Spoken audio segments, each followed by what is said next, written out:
अल्लाह के नबी सल्लल्लाहु अलैहि वसल्लम सहाबा को लेकर के मक्का में एक वादी से गुजरे। उस वादी से गुजरे तो अल्लाह के नबी रोने लगे और सहाबा को कहा कि इस जगह से रोते हुए गुजरो और जल्दी जल्दी गुजरो। सहाबा रोते हुए जल्दी जल्दी गुजरे। या रसूलल्लाह, क्या बात है, आप क्यों रो रहे हैं, क्या हो गया, क्या मसला पेश आ गया? कहा कि ये वो वादी है, ये वो जगह है जहां अल्लाह ने अबरा बादशाह के ऊपर अबाबील का आजाब भेजा था। अबाबील चिड़िया का, जो अलम तरा कैफ फ़अल रब्बुका बिअस्हाबिल फील, जो सूरत हम पढ़ते हैं कुरान में, ये वो जगह है, ये वो ठिकाना है जहां ने अल्लाह ने अपना आजाब भेजा था। मैं खौफ खा गया कहीं वो आजाब अल्लाह का हम पर ना नाजिल हो जाए।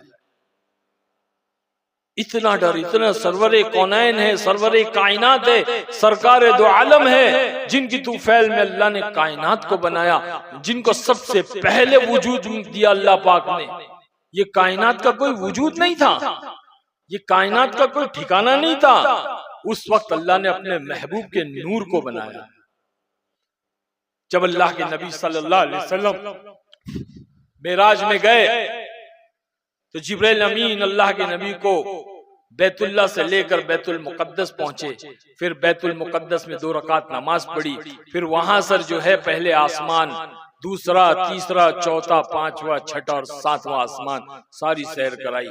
हर आसमान पर हर नबी से मुलाकात हुई, हर आसमान पर हर नबी से मुलाकात हुई, मुख्तलिफ अलग अलग नबी से हर आसमान पर मुलाकात हुई। अर्श के करीब पहुंचे जिब्रील अमीन, अल्लाह की सबसे बड़ी मखलूक, सबसे बड़े फरिश्ते अर्ज करते हैं, या रसूलुल्लाह सल्लल्लाहु अलैहि वसल्लम, बस ये मेरी हद है, अब यहाँ से मैं एक कदम भी नहीं आगे बढ़ा सकता। अगर मैंने एक कदम आगे बढ़ाया तो मैं अल्लाह के नूर से, अल्लाह की तजल्ली से जलकर खाक हो जाऊंगा। मगर आप यहाँ से आगे जा सकते हैं। जहां जिब्राइल की हद खत्म हुई, वहां से अल्लाह की नबी की हद शुरू हुई। और अल्लाह के नबी, अल्लाह के महबूब अल्लाह के पास पहुंचे, आमना सामना हुआ, राजो नियाज की बातें हुई और लौटते वक्त अल्लाह ने आपकी उम्मत के लिए एक अजीम शान तोहफा, नमाज का तोहफा दिया। अल्लाह के नबी सल्लल्लाहु अलैहि वसल्लम नमाज का तोहफा लेकर जब आ रहे थे तो रास्ते में जिब्राइल अलैहिस्सलाम से पूछा, ए जिब्राइल, आपकी उम्र कितनी है? How old are you? How old are you? What is your age? आपकी उम्र क्या है?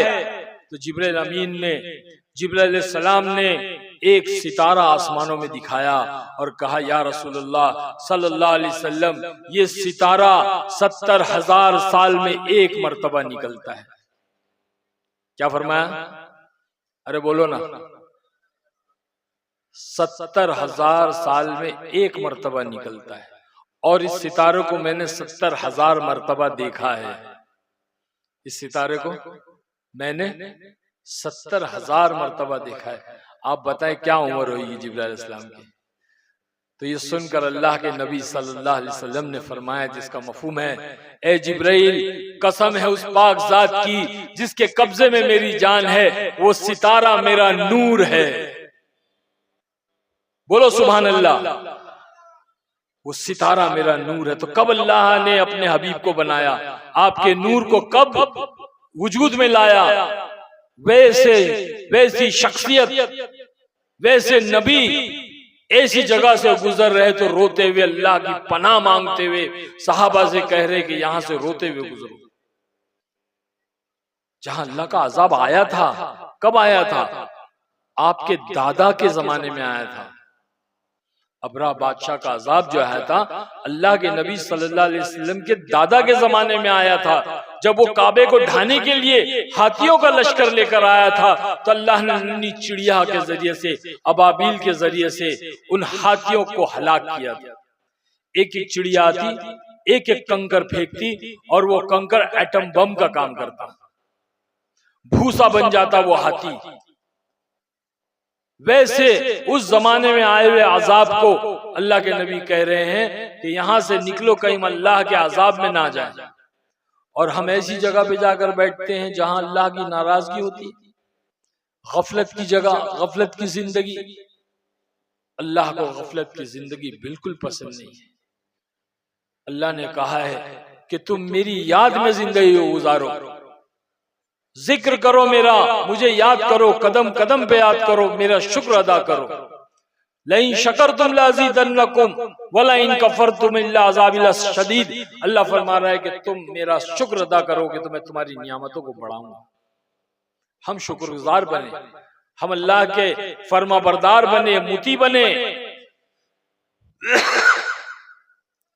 अल्लाह के हुक्मों के मुताबिक जिंदगी गुजारे। बल्कि अल्लाह ने ये जिंदगी गुजारने के लिए नहीं दी है दोस्तों, जिंदगी तो सब गुजार रहे है ना, ईमान वाले भी गुजार रहे हैं, गैर ईमान वाले भी गुजार रहे हैं, दरिंदे चरिंदे परिंदे पाए दो पाए चौपाए सब जिंदगी गुजार रहे हैं। लेकिन अल्लाह ने ईमान वाले से कहा कि तुम जिंदगी गुजारोगे नहीं बल्कि जिंदगी को संवारोगे। ईमान वाला इस दुनिया के अंदर जिंदगी गुजारने के एतबार से नहीं भेजा गया बल्कि ईमान वाला इस दुनिया के अंदर जिंदगी संवारने के एतबार से भेजा गया। और जिंदगी संवारने के लिए एक ही चीज है, वो है दीन। बस दीन के अलावा कोई रास्ता नहीं है जिससे आदमी की जिंदगी संवरे, जिससे आदमी की जिंदगी में चैन, सुकून, अमन और अमान, रहमतें, बरकतें, कामयाबियां आए। दीन के अलावा ऐसी कोई चीज अल्लाह ने दुनिया में नहीं रखी जिसके जरिए से आदमी के अंदर ये चीजें आए, ये चैन, सुकून, अमन और अमान, रहमतें, बरकतें। ये बाजारों में नहीं मिलती, ये रुपयों पैसों से नहीं मिलती, डॉलर और रियाल से नहीं मिलती, ये दरहम से नहीं मिलती। दोस्तों ये जो मिलती है ये अल्लाह के दीन के जरिए से मिलती है। आज हम आपके सामने हम बैठे हुए, एक जमाना था, एक दौर था, 90s में हमारी बहुत सारी फिल्में आई।